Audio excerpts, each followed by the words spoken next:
한때 미국의 중요한 중동 동맹국이었던 나라. 하지만 지금은 미국과 가장 첨예하게 충돌하는 국가 가운데 하나가 됐습니다.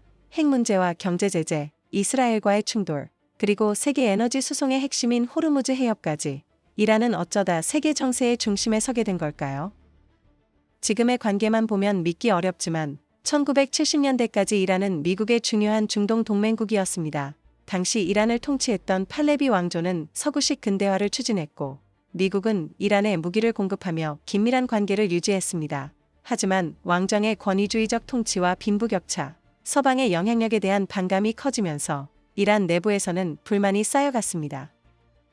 결국 1979년 이란에서 이슬람 혁명이 일어났습니다. 팔레비 왕정은 무너졌고 아야톨라 호메이니를 중심으로 한 이슬람 공화국이 탄생했습니다. 새로운 정권은 미국의 영향력에서 벗어나겠다고 선언했습니다. 같은 해 이란 학생들이 테헤란의 미국 대사관을 점거했고 미국인 52명이 444일 동안 인질로 억류됐습니다. 미국과 이란의 관계는 완전히 돌아섰습니다. 시간이 지나면서 새로운 갈등이 등장했습니다. 바로 이란의 핵 프로그램입니다. 이란은 핵 프로그램이 평화적인 목적이라고 주장해왔지만 미국과 서방은 핵무기 개발 가능성을 우려했습니다. 특히 2000년대 초 우라늄 농축 시설이 알려지면서 논란은 국제 문제로 확대됐고 미국과 유럽연합, 유엔의 제재가 이어졌습니다. 이란은 세계적인 석유, 가스 자원국입니다. 하지만 오랜 경제 제재로 석유 수출과 금융 거래가 크게 제한됐습니다. 미국은 제재를 통해 이란의 핵과 군사 활동을 압박했고 이란은 이를 자국을 굴복시키기 위한 경제전쟁이라고 주장했습니다.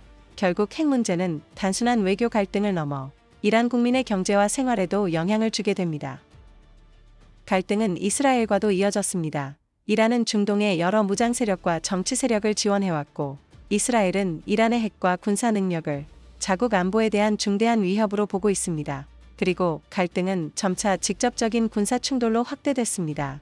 2025년에는 이스라엘이 이란의 여러 핵시설을 공격했고 국제원자력기구의 이란 내 검증 활동에도 큰 차질이 발생했습니다. 이란이 세계에 큰 영향력을 행사할 수 있는 또 하나의 이유가 있습니다.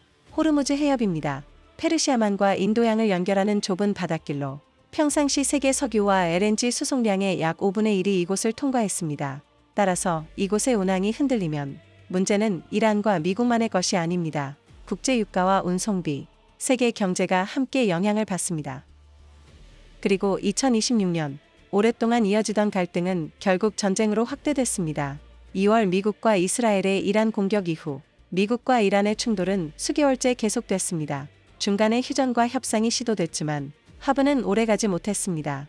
2026년 8월 현재도 양측은 호르무즈 해협과 경제 제재 등을 놓고 대치하고 있으며 해협을 통한 선박 운항도 평소보다 크게 줄어든 상태입니다.